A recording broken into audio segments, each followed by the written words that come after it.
चंद्रकला उन्हीं की बहन थी। वाह अपने भाई के खिलाफ जा करके शादी की थी। प्रेम विवाह। प्रेम विवाह, लव मैरिज। अरे वाह हाँ बिल्कुल हो। हाँ, ए भैया, वाह जब राजा दशरथ जी ने बाण चलाया था, शब्द भेदी बाण। वाह शब्द भेदी बाण का मतलब क्या होता है? बुद्धिजीवी लोग हैं, आप बताइए। वाह ए महाराज, ए श्री श्री चचा, हाँ, हाँ, हाँ, तनी शांति बनवा, हाँ लंठ कंठ महाराज तनी शांति बनवा। बात पॉइंट वाली हो, हंसी मजाक अपनी जगह पर। वाह पॉइंट वाली बात देखा शब्द भेदी बाण का मतलब यह होता है कि जहां से आवाज निकली है, वाह ये हम नहीं, हमारा वेद कहता है। वाह अभी हम देख ला कितना बड़ा। शब्द भेदी का मतलब यह होता है कि जहां से आवाज आई है, अगर हम वहां पे बाण चला रहे हैं तो बाण जा करके उसी जगह पर लगेगी जहां पर से आवाज निकली। वाह बताने वाले लोग बताते हैं कि शब्द भेदी बाण राजा दशरथ जी ने चलाया था। वाह तो ये आप लोग बताइए कि वह बाण जाके घड़े में लगना चाहिए या श्रवण जी को लगना चाहिए? वाह तब तक कि आप लोग विचार कर रहे, हम सम्मान देंगे। वाह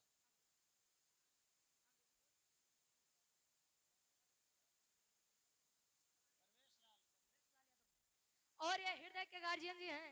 धर्म के बड़े भैया हैं प्रवेश लाल यादव जी। वाह बड़ा बढ़िया हमारे गुरु जी बताए इनकी बलम के। हाँ हाँ हम लेकिन बिरहा कलाकार के माध्यम से सुने, बहुत अच्छे गीत है। वाह ठीक बा। हाँ लई को के टहरे भैया लंठ कंठ महाराज सुंदर माला अंगवस्त्र और 500 रुपए देकर सम्मान किए। वाह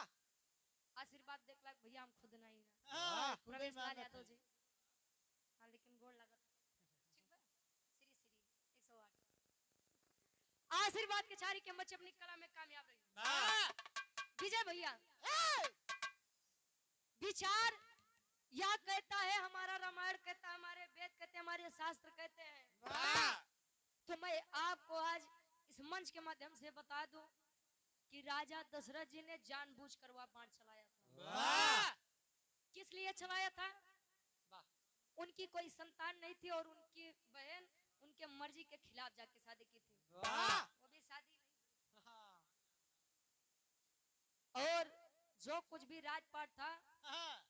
वही बहन जो उनके मत्थे पर कलंक लगाई थी, उन्हीं के बेटे को वह सब मिल जाता। वाह जब वह गए अपनी बहन के पास, बताए कि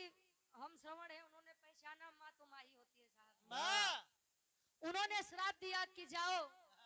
जैसे आज मैं अपने पुत्र के वियोग में हम अंधे और अंधी अपनी जान को कुर्बान कर रहे हैं, त्याग कर रहे हैं, वाह वैसे आप भी अपने पुत्र के वियोग के कारण मरेंगे। वाह राजा दशरथ तो बड़ा प्रसन्न है, रे हमरे तो कोनो लइके नहीं बटन तो हम मरब कहां से? हाँ एक के मरे दो मरे। वाह पुनः ये हमारे गार्जियन जी वीरनाथ यादव जी, बहुजन समाज पार्टी के संस्थापन सदस्य, पुत्र हर्षदेव यादव जी, बहुजन समाज पार्टी के विधानसभा अध्यक्ष। राजा दशरथ बड़ा खुश है कि मेरे तो संतान ही नहीं है, हमारे बहन पगलाई की बक्का। हम परेशान हो जाते सर जी, कम से कम कुछ आए ही, रुक जा भैया। अच्छा बर्दाश्त, हाँ बर्दाश्त के टेबलेट खा बहुत खुश थे। ओहो, मिला तो उनको श्राप भी था, लेकिन ये वरदान हो गया। हाँ पहले तो लड़का बड़े दर दर भटकत रहे ना, अब श्राप के कारण उनके 4 लड़के हो गए। वाह मृत्यु भले ही प्राप्त किए, लेकिन श्राप वरदान तो हुआ ना। वाह तो ऐसा है कभी कभी कि लोग गलत बोलते हैं, लेकिन हमारे लिए फायदा हो जाता है। वाह ला के कहानी छोड़े महाभारत पे। वाह महाभारत खत्म हुआ तो उसके भी कई कहानी, कईयों बात निकला। वाह यार अर्जुन जी के घमंड भाई, यार कली के आगमन भाई, यार कुछ भाई। वाह तो आप लोग बतावा कहानी के आगे से गाय दें या फिर मोड़ थोड़ा चेंज? राम केवल सच्चा हम तो ज्यादा थे गावे एक बार, लेकिन का गई रुक गया। वीर रस गवाई दे, वीर रस। भैया अच्छा अच्छा वीर रस गाती चाहिए जवन अरे त एक एक जने बोलबा 10 जने बोलबा तो कहाँ से सुनाई महाराज ए रुक जा महाराज गावत है तो परेशान कर दिया अच्छा राम केवल चचा हमारे भैया के साथ पढ़े तिताई नेता तिराहीपुर से 70 रुपया हाँ अरे कम कर दे भाई आशीर्वाद के चाह रहे तगरू जी वीर सबके फरमाइश बा सबके आदेश बा वीर आओ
के बिरा ये हमारे गार्जियन जी हमारे गुरुजी सबके फरमाइश बा त सही थी धरती बा गुरुजी आवा तनी सब भाव बोले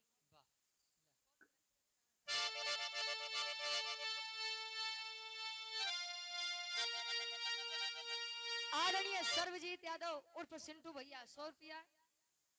बीडीसी के भावी प्रत्याशी आशीर्वाद के चारी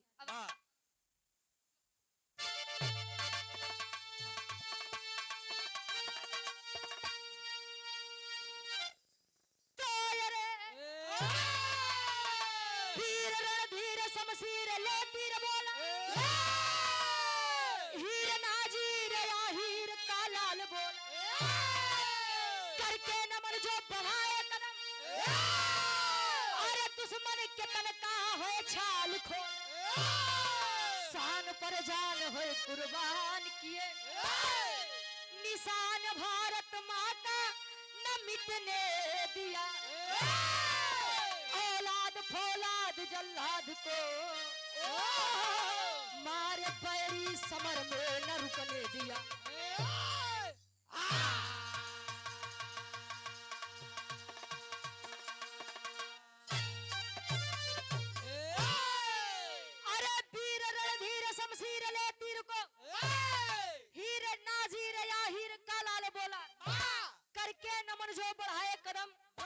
दुश्मन के तनका है छाल खोला शहीदी धरती बा एक एक वीर हर घरे एक वीर अगर घरे में 10 सदस्य हैं तो जान लो मैं 2-4 छेक तो फौज में जाए के बाद इसीलिए इस धरती को शहीदी धरती कहा गया है ए भैया मर्द हमेशा पानीदारी अच्छा लगता है राम केवल चचा कहे रघुकुल रीति सदा चली आई प्राण जाई पर वचन न जाई बात खातिर मरी जाब लेकिन बात कटे के नहीं चाहिए पहले के लोग कहा कि जवानी आवत है तो गुरुजी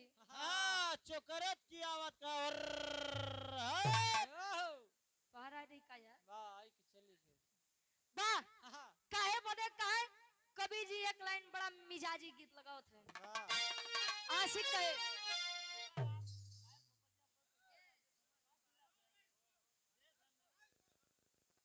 ए विजय भैया तू ही समझ ला देखा था आओ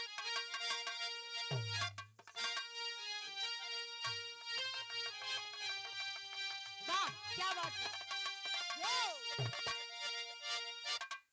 बड़ी बढ़िया गीत के संकेत बा कोनो आशिक अपने मासूका को देखकर ओहो प्यार में धोखा खाया हुआ लड़का वाह वाह वाह अब प्यार व्यार बड़ी खराब चीज होती है आहा, लड़का कहे का का तो अजी अगर दिलवर की रुसवाई हमें आज मंजूर हो जाए अरे सनम तू बे वफा के नाम से मशहूर हो जाए सनम तू बे वफा के नाम से मशहूर हो जाए सनम तू जो मशहूर हो जाए सनम तू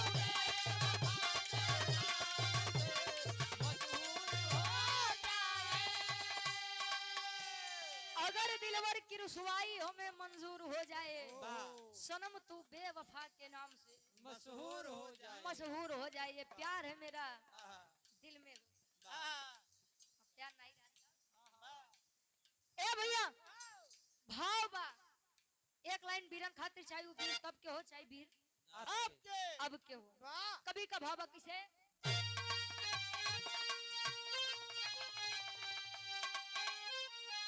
अरे तो वीर बाका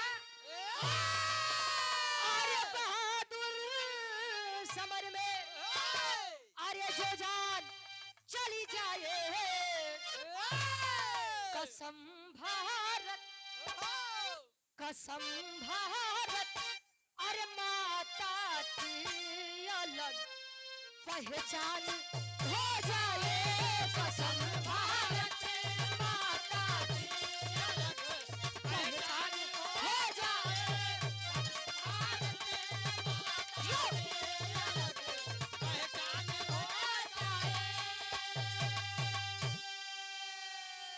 वीर बाका बहादुर की वाह, अरे समर में जान गवाए वाह, कसम भारत माता की अल्लाह अलग पहचान बन जाए वाह। ए भैया वीर सब हैं और अपने आप में सभी लोग अपने आप को कुछ महसूस करते हैं वाह, समय होता है समय यदि चाह ले तो बना दे समय यदि चाह लो वाह, बिगाड़ दे तई मतलबी दुनिया खातिर कभी का भाव बा वाह, जो हरी छन से कैसे गुरु जी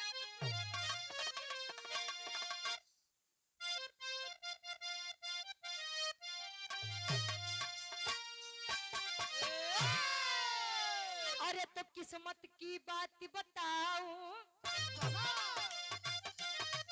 जब सिर पे रहे गरीबी अरे कोई नजर ना आता कितना भी हो गरीबी अरे तो बात बात पे अपने औकात है दिखाते दूसरा ना कोई मारे अपने ही मार गिराए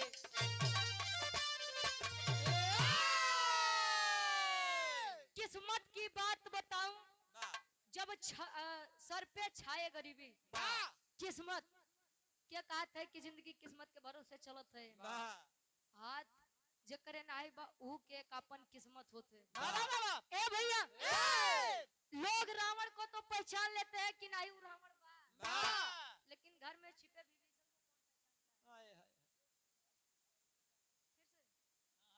आदरणीय हर्षदेव यादव जी बहुजन समाज पार्टी के आप उपाध्यक्ष साहब जिला पंचायत सदस्य वार्ड नंबर 5 से आदरणीय सर्वजीत उर्फ हमारे सिंटू भैया 100 रुपए देकर सम्मान के आशीर्वाद के चाह रहे नंदलाल सिंह यादव ग्राम प्रधान साहब बाबूजी बैठे जा आशीर्वाद के चाह रहे गुरु जी कहानी हा कहा के बात बात कोने बात के तनी सा यार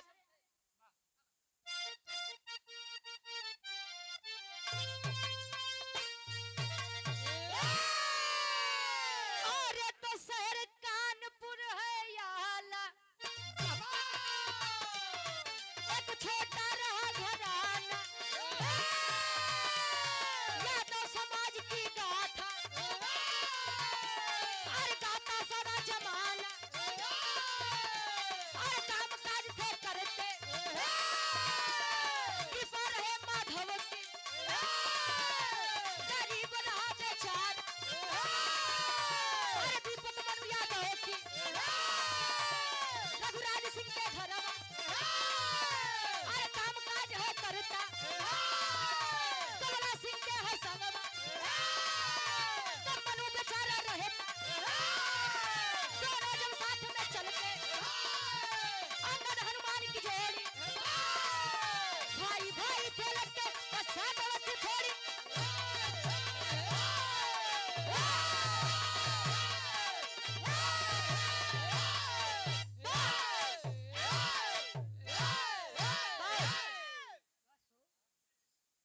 ए भैया कहानी के तनी समझ ला आशा नहीं पूर्ण विश्वास बा कहानी शीशा के जैसा साफ होई गोविंद यादव जी बढ़ोलिया की 500 जमी से 51 रुपए देकर सम्मान किया और शेषनाथ कारो की 500 जमी से 100 रुपए और सर्वजीत यादव जी उर्फ हमरे सिंटू भैया बीडीसी प्रत्याशी हैं पुनः 100 रुपए देकर सम्मान किए कार्यक्रम के आयोजक साहब पूज्य बाबूजी के आप सुपुत्र हैं उपेंद्र लाल यादव जी 51 रुपए ए भैया हमारे उत्तर प्रदेश में हमारे भारत देश में एक छोटा सा शहर बा जेकर नाम कानपुर कानपुर में एक यादव के परिवार बा पति पत्नी या छोट सा लड़का जेकर नाम मनु यादव बताया गया ए भैया मनु यादव 4-5 साल की अवस्था में हुआ है आए हाय भैया लड़का के सर से माई और बाबू के साया हट गया मैं आपको आज एक बात बता दूं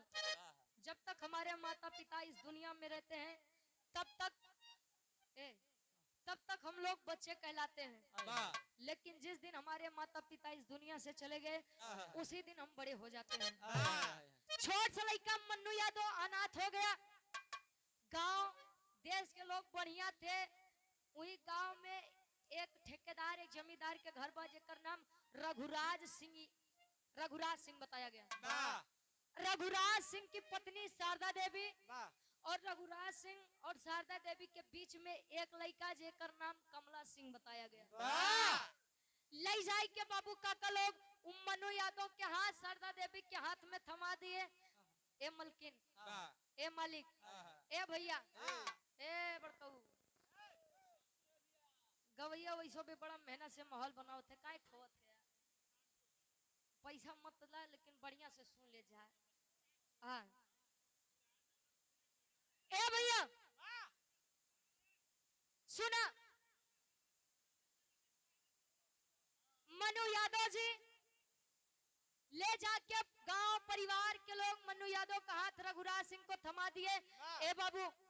दुनिया तक का जियावत था खियावत था ये छोट सा लड़का रखला कुछ काम कैले कौन ड्राइवर भारी ड्राइवर भारतीय ड्राइवर ये 20 रुपया आशीर्वाद के चारे बैठ जा बाबूजी ए भैया लड़का आज धीरे धीरे बीतत बा समय रघुराज सिंह और शारदा देवी के लड़का कमला सिंह के लड़का जोन बा अपन बड़ भाई मान के दोनों जिंदगी बितावत बटे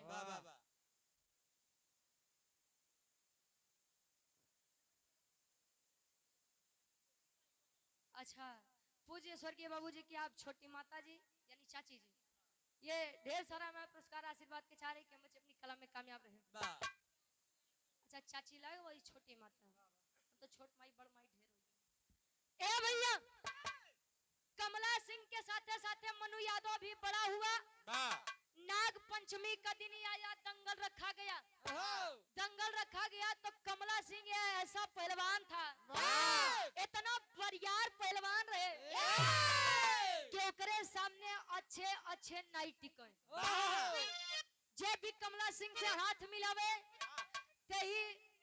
रण में दंगल में कमला सिंह से नीचे हो जाए, मतलब पराजित हो जाए। तो मन्नू यादव कमला सिंह के कुश्ती के मामले में अपन गुरु समझे और रिश्ता में अपन बड़ भाई समझे। ताले वही दंगलवा के बीच में एक दादा बैठा है जेकर नाम सुखू बताया गया। सुखू यादव जी दंगल के बीच में से जब निकले तो रघुराज सिंह के कहे बेटवा ए लल्ला अरे तू वीर से मऊगन के कहे लड़ावत है। मतलब कमला सिंह तुहार इतना बरियार लइका, इतना बरियार पहलवान, एकरे साथे तो कोनो बढ़िया पहलवान टिकी ना। मतलब सबके नजरिया मन्नू यादव के तरफ बा। अब कहतन का एक लाइन गीत लगत बा, कोनो दुल्ही बतावे का।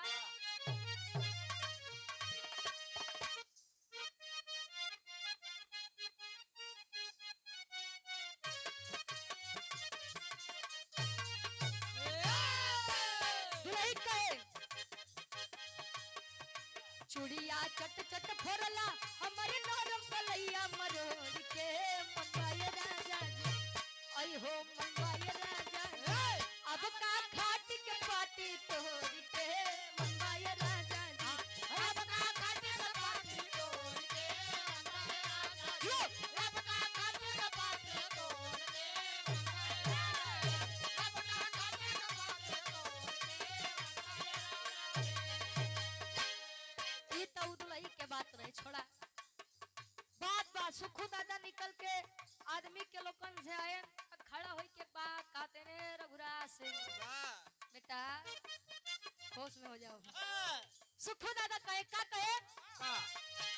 सभा में सुखू दादा बोलले कहिया एक बयान हो सुनाए बाबू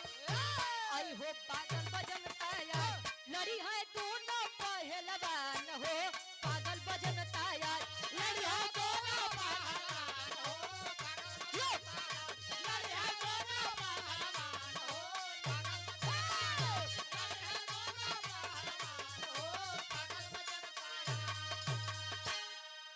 ए भैया सुखू दादा लगे अच्छा 80 बरस के उम्र बा, आँख हो एकदम कमजोर, चश्मा लगा बहरे निकलत है। ए रघुराज बेटा, ए रघुराज बेटा, हाँ बाबा बोला कहे तार लइका कमला सिंह इतना बरियार पहलवान बा, एकरे सामने ता हाई लइकवा मन्नू यादव ठीक रही। मन्नू यादव जब इतनी बात सुना है मुझे उनके सामने लड़ना है जिन्हें मैं अपना गुरु समझता हूँ, रिश्ते में अपना बड़ा भाई समझता हूँ। ताले मन्नू यादव खड़ा हो के बात कहे सुखू दादा हमारी एक बात सुना। क्या सुने?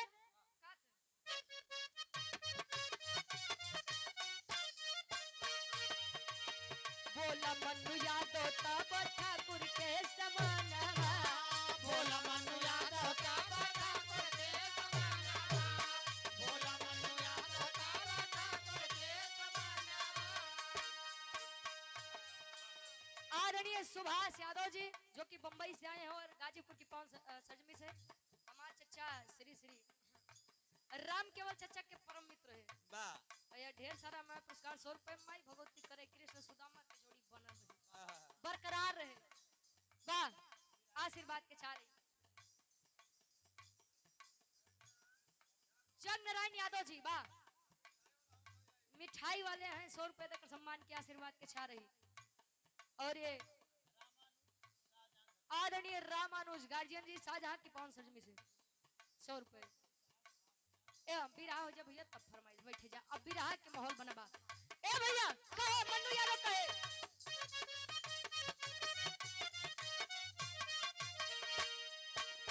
बोला मन्नू यादव तब ठाकुर के समान, बोला मन्नू यादव तब ठाकुर के समान, बोला मन्नू यादव तब ठाकुर के समान।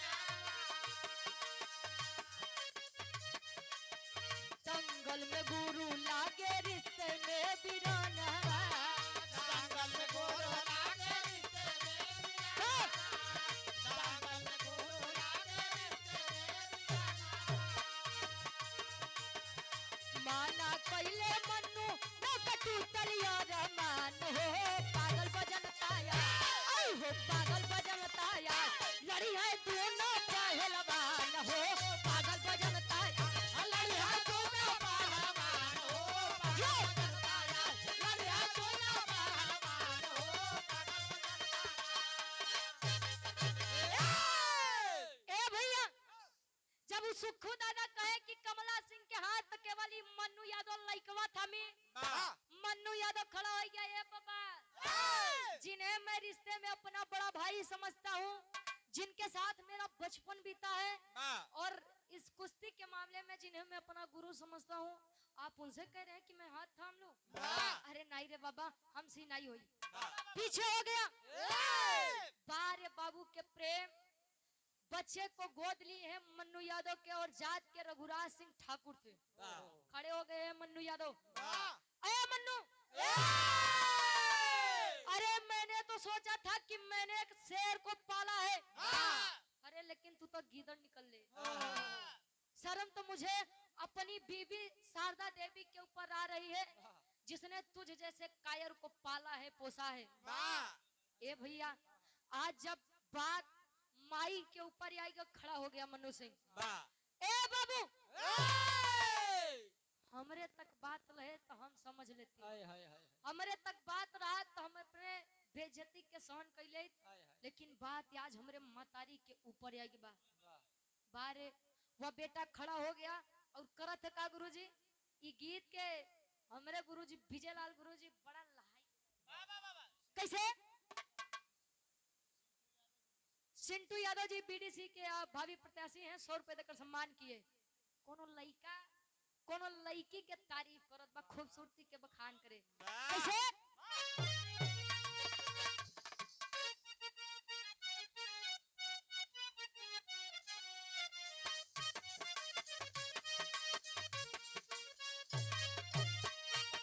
लड़का कहे और चढ़ल जवानी में गोरिया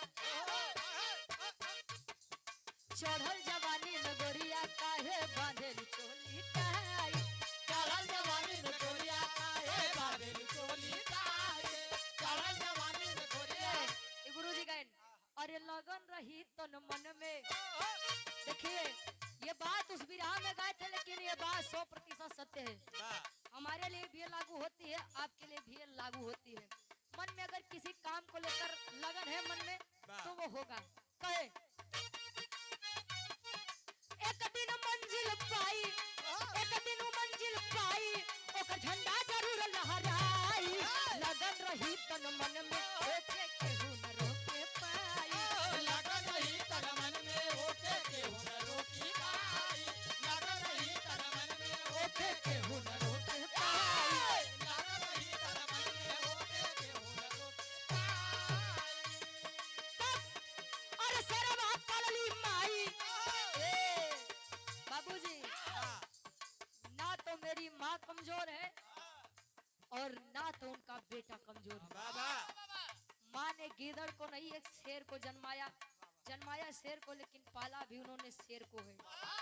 कहे बाबू सुनो अरे शेरवा पलली माई जब सिंह के जोर दिखाई दंगल भूमि के ऊपर देखा माटी के तिलक लगाई दंगल भूमि के ऊपर देखा माटी के तिलक लगाई दंगल भूमि के ऊपर देखा दंगल भूमि के ऊपर देखा माटी के तिलक लगाई ए भैया इतनी बतिया सुन के मन्नू यादव जब सामने आया तो कमला सिंह कह रहे साला हमारे साथ खाए पिए बा हमारी से टक्कर ले बा ठीक बा आओ सारे देख ले कितना तो दम बा ए भैया एक तरफ रघुराज सिंह का सगा बेटा कमला सिंह और एक तरफ उनका गोद लिया बेटा मन्नू यादव ए भैया आज दोनों में झगड़ा चलत बा कुश्ती चलत बा न कमला सिंह पीछे न मन्नू यादव पीछे पूरी प्रजा एक तक निगारत बा रे यार अब वही तो मैच थोड़ा इंटरेस्टिंग भागा आज आजे के मैच बा थोड़ा देखे लाए बाबा बा देखा अरे कमला सिंह पटकी का हो अरे ना ना ना मन्नू यादव पटकी बा मन्नू यादव अपने तरफ कमला सिंह यादव कमला सिंह वाले अपनी तरफ बा कहा अरे यार मन्नू यादव का लड़ी कमला सिंह के भाई के पसंद हाँ चाप दे पानी फेंक दे अब मन्नू यादव का वाले कहां खेरे ना आयरे का खून बा बा गरम खून बा वाह ऐसे थोड़ी जाइए बा पानी मिलवाया है वाह दोनों तरफ वाले में बहस होत बा कैसे तेरी के भाव में कवि जी लिखत हैं का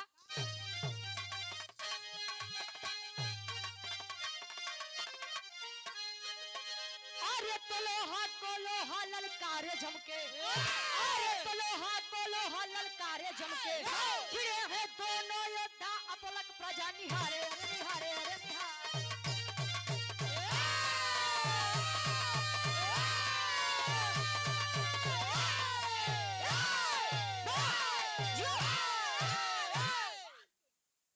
भिड़े हैं दोनों योद्धा अपलक प्रजा निहारे लोहा को लोहा ललकारे जमके ए भैया एक टक अपलक का मतलब एक टक पलक नीचे नहीं होत बा बा पर जब देखत बा यार मनुआ जीती कि कमलवा जीती वाह बहस होत बा बा और तब ले मन्नू यादव उठाई के एक पटक दिया बैठ गया हर तरफ से हल्ला होने लगा अरे बारे मन्नू यादव बाप बिरादरी के नाम ऊंचा कर दिया बेटा बा जियो बेटा बा बेटा बात वाह अरे यार हर तरफ मन्नू यादव मन्नू यादव मन्नू यादव हाई बड़का वीर बनत रहे हाँ बड़का वीर बनत रहे जब चाप तब खींची दो चार गो मौगा से लड़ के बड़का वीर बनत रहे बा अरे आज तो ताज सामना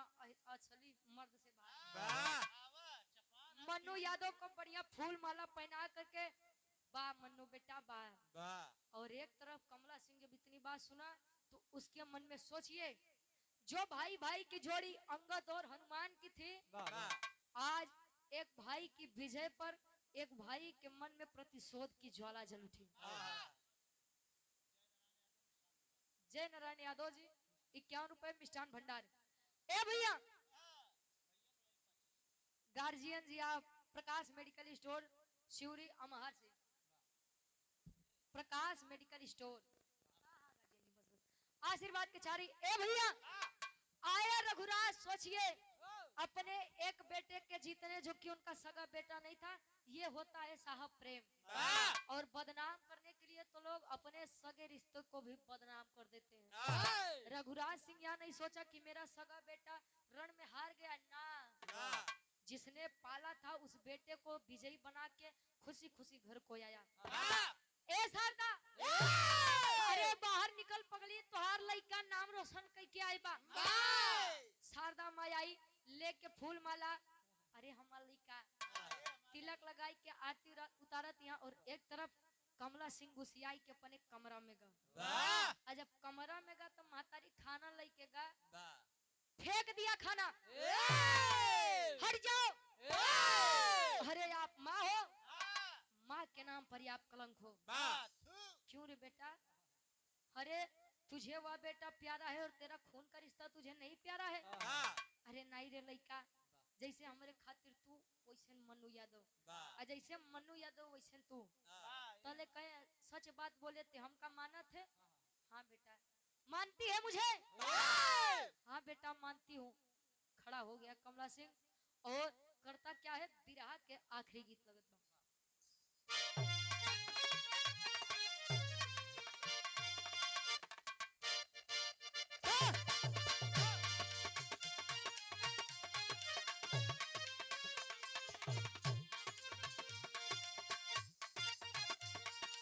जी हाँ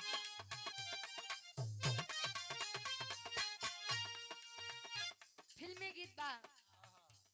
आशिक कहे इश्क में तो हर चीज मिट जाती है इश्क में तो हर चीज मिट जाती है इश्क में तो हर चीज मिट जाती है बेकरारी बनकर हमें तड़पाती है बेकरारी बनकर हमें तड़पाती है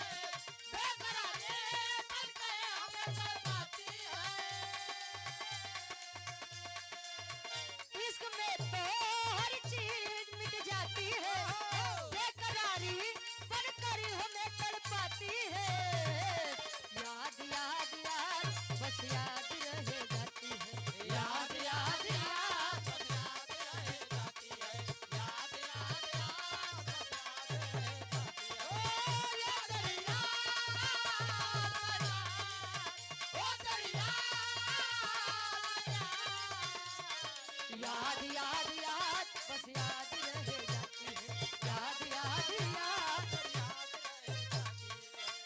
लेकिन कमला सिंह के शारदा देवी से माई तो हमें माने ली। हाँ तब सुन, उठा लिया बंदूक और करता क्या है, लेके बंदूक का तू सूझ में डालेंगे, लेके बंदूक का तू सूझ में डालेंगे, लेके बंदूक का तू सूझ में डालेंगे। ए भाई चढ़ के गोली सीने में उसके दागेंगे, चढ़ के गोली सीने में उसके दागेंगे, चढ़ के गोली सीने में उसके दागेंगे। आय हाय माई जब इतनी बात सुने क्या नहीं सुनाई दिया,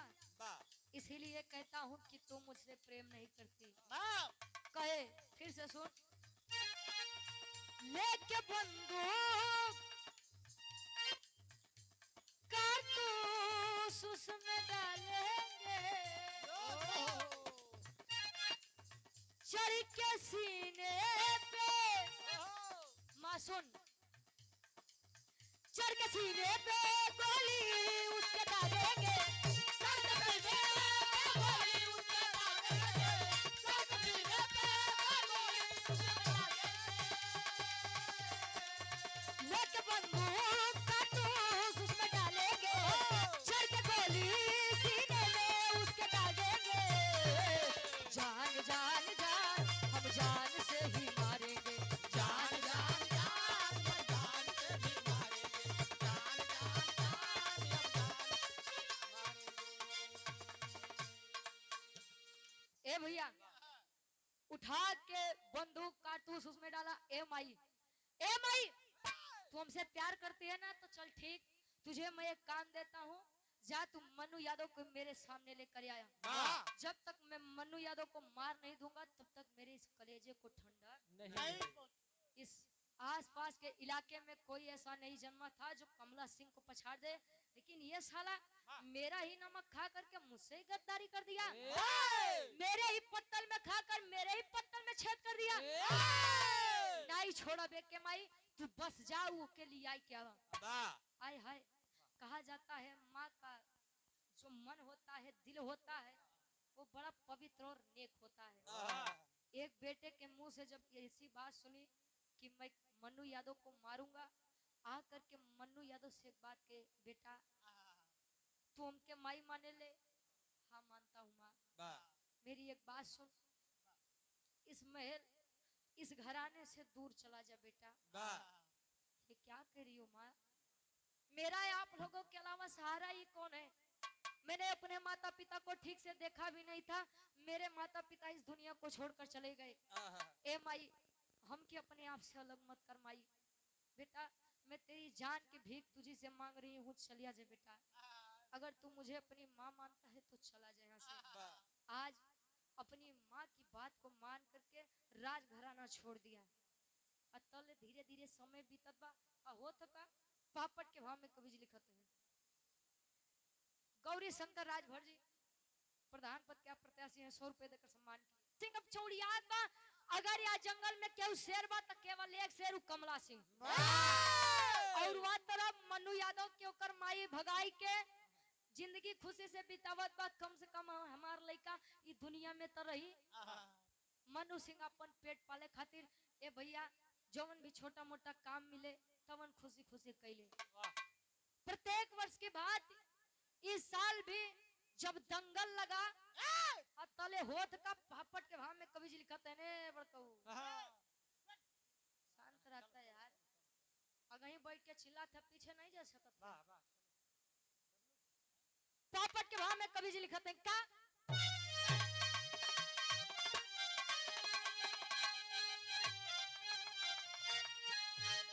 अरे तो मछी है कुश्ती बज गया जब डंका शंका मनवा में, अरे मछी है कुश्ती बज गया जब डंका शंका मनवा में, अरे कमला सिंह है बन गया रणबंका शंका मनवा में, कमला सिंह है बन गया रणबंका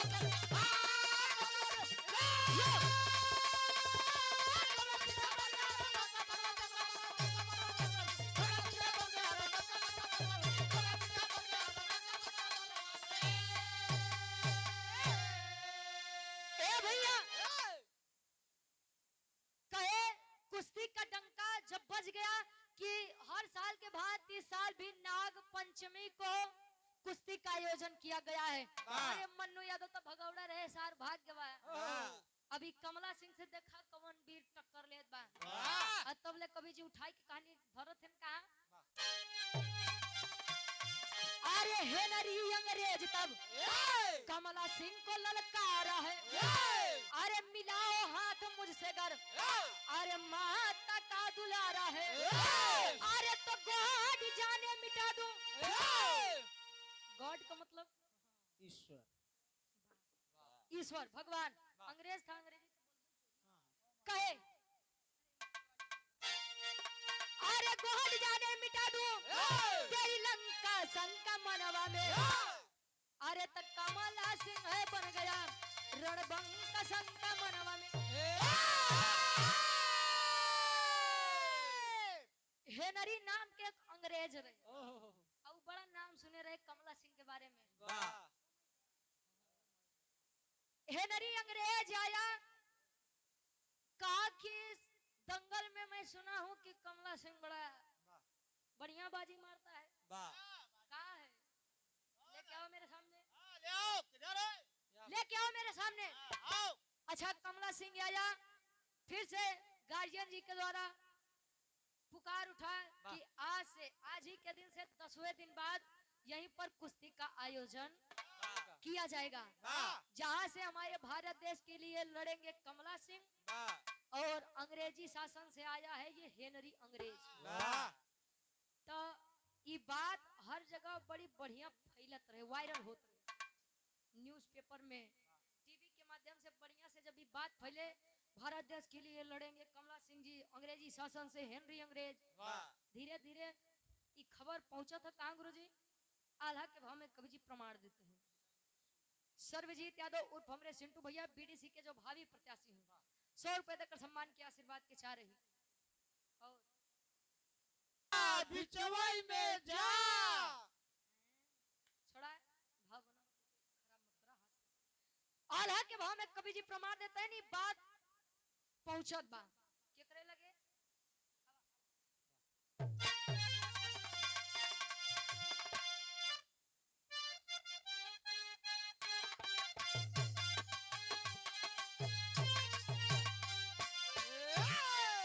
अरे तो 10 दिन बाद कुश्ती रचल वही भूमि।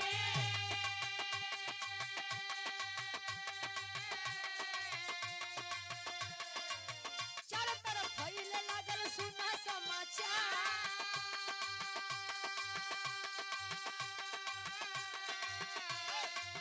मन पहलवान तब गैया चरावत रहले।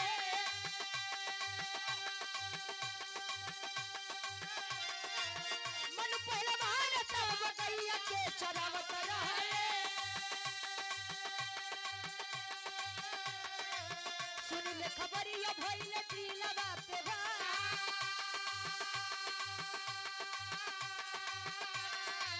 सोच गुरु कमला सिंह से लड़ी जब मुदैया।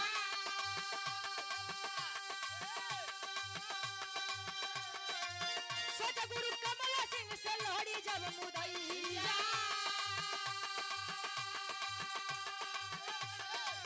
राम जन जीत होई या होई हार, लेकिन पहलवानी देखे जाइब कर मयनावा।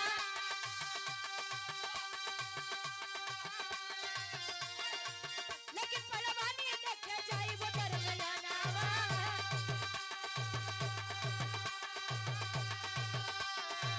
भले गुरु करिए हमरा ऊपर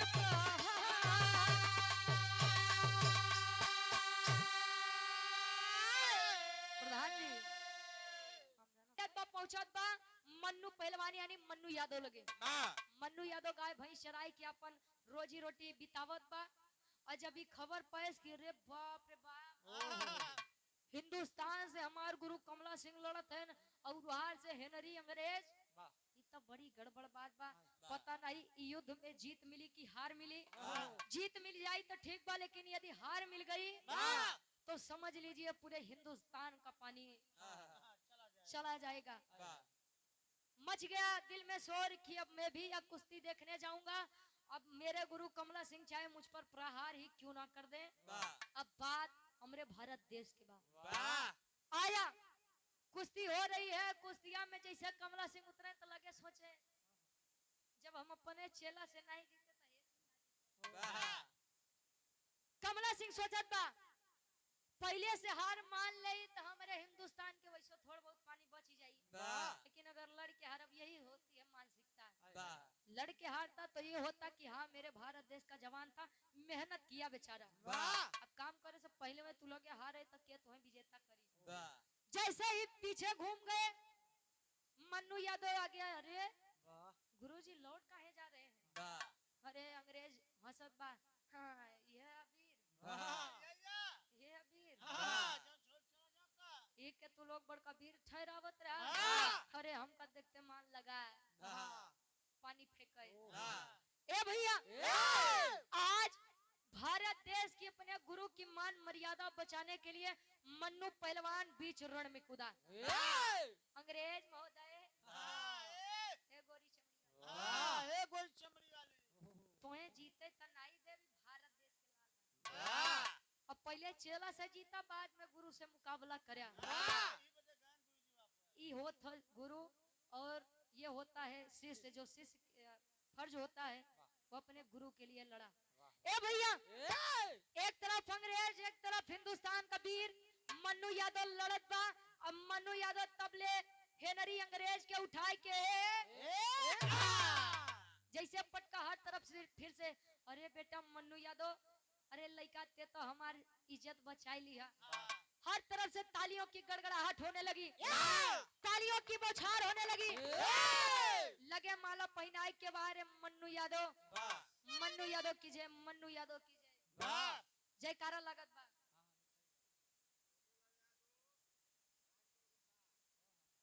छोटे लाल यादव जी हमारे चचा राम केवल यादव जी के सार हैं, हमार मामा मामा ठीक बा, 51 रुपया मामी के हमार पैलगी बोल दिया। ए भैया हेनरी अंग्रेज जब देखा मेरी बेइज्जती भरे दरबार भरे सभा में हो रही है, निकाल के पिस्टल कमला सिंह की तरफ तान दिया, और जैसे कमला सिंह की तरफ फायर किया, बाहर लड़का मन्नू सिंह आगे आ गया, सीने में गोली लगती है, मम्मा सार महाराज ए भैया गोली आके मन्नू यादव के सीने में लगती है, बाहर भारत देश का लाल, बाहर अपने गुरु के प्रति उस शिष्य का समर्पण कमला सिंह अपने गोदी में लेकर के, अरे मन्नू मेरे भाई मैं तुझे जान न सका रे, तेरी विजय से मेरे दिल में तेरे प्रति जो नफरत हुई, आज तूने वह नफरत अपनी जान की बाजी लगा के दे दी। लेके दौड़ रहा है कमला सिंह, मन्नू यादव तल हथवा पकड़ के बात कही, का बात कहे गुरुजी, खड़ी के भाव में कवि जी लिखते हैं,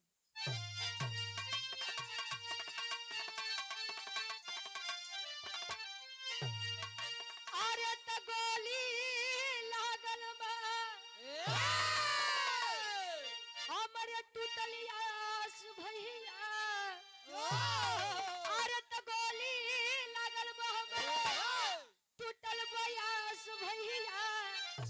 हमरे माई के देखैया हमारी लाश भैया, हमारे माई के देखैया हमारी लाश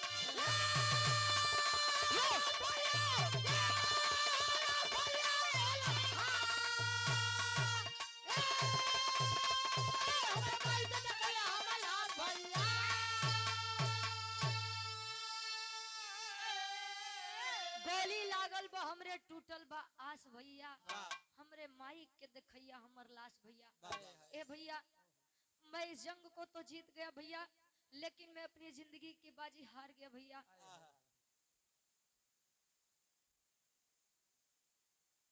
अपने भाई का फर्ज अपने शिष्य का फर्ज बड़ा बखूबी निभाया रे भाई। मन्नू सिंह हथवा पकड़ के एक बात कहे कमला सिंह से, भैया जियते जिंदगी हम माई के बाबू के कुछ नहीं दे पाए, लेकिन मेरी आखिरी इच्छा है कि मेरी इस लाश को मेरी माँ को दिखाइएगा। कहा आखिरी सांस में आखिरी लाइन में एक बात का कहे,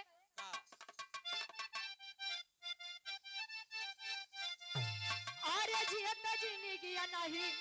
कई पवनी हम सेवा हो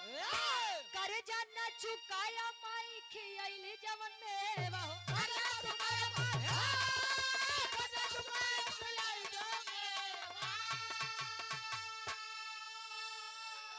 अरे खुशी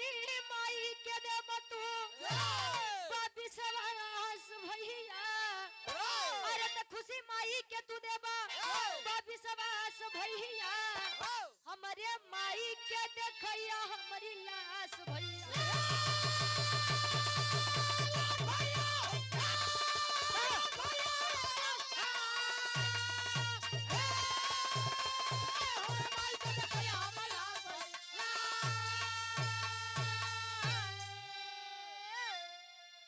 मन्नू यादव कहा भैया जियत जिंदगी में अपनी माता के लिए कुछ ना कर सका लेकिन अगर यह मेरा बलिदान आपके जरा भी दिल पर लगता है तो भैया मैं आपसे हाथ जोड़ के निवेदन करूंगा मेरी उस माँ और पिता की आजीवन सेवा करना। लाश लेकर आया शारदा देवी के पास माँ अरे माँ तुझसे मिलने मेरा भाई मेरा छोटा भाई मन्नू यादव आया है रे माँ। माई जब मन्नू यादव के नाम सुने सो वो अपने लड़का कमला सिंह के मुंह से जवन मन्नू यादव के जान ले पे उतारू बा सारा काम छोड़ के जब आई सफेद कफन में लिपटा हुआ मन्नू यादव कफन जैसे हटाती है माँ अपने बच्चे को देखकर कहती है बारे बेटा कहा तू मेरे गर्भ से जन्म लिया होता रे बेटा मैं भी गर्भ से तुझे अपने सीने से लगाती और तेरी जान बचाने के लिए मैं तुझे यूं दर दर की ठोकरें न खाने देती और मेरे पास आया भी तो इस सफेद कपड़े में लिपट कर आया। ये होता है त्याग ये होता है बलिदान। भारत देश के लिए हमारे वीर सपूतों ने ना जाने कितनी कुर्बानियां दी हैं। पहले उस समय रहे कि यह बात के जोर मारे लोग कि भारत देश खातिर पहले बलिदान हम दे आज लोगन में जोर ई बात के बाद तो हम कितना पाई कितना कमाई के हमारे एक नसीहत भाई आप लोगन खातिर कि आप लोग केहू के मैयत में जाया चाहे मत जाया लेकिन वो बेईमानन के मैयत में जरूर जाया। ये देखने के लिए आप लोग जाइएगा कि जो लोग बेईमानी से पूरी जिंदगी कमाए हैं अपने साथ कुछ लेकर जा रहे हैं कि नहीं जा रहे हैं। और अंत समय में लोग यही कहते हैं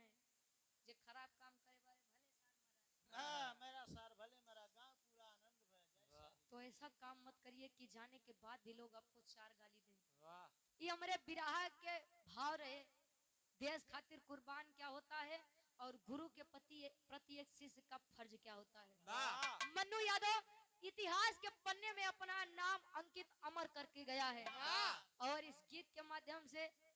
सच्ची श्रद्धांजलि अर्पित करती हूँ उस महान आत्मा को उस महान वीर को।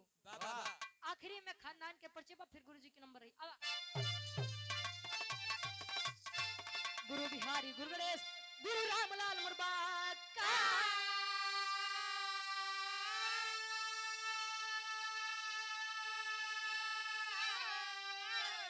अरे स्वर्ग से जनिका कवि अमलेंदु का विजय पताका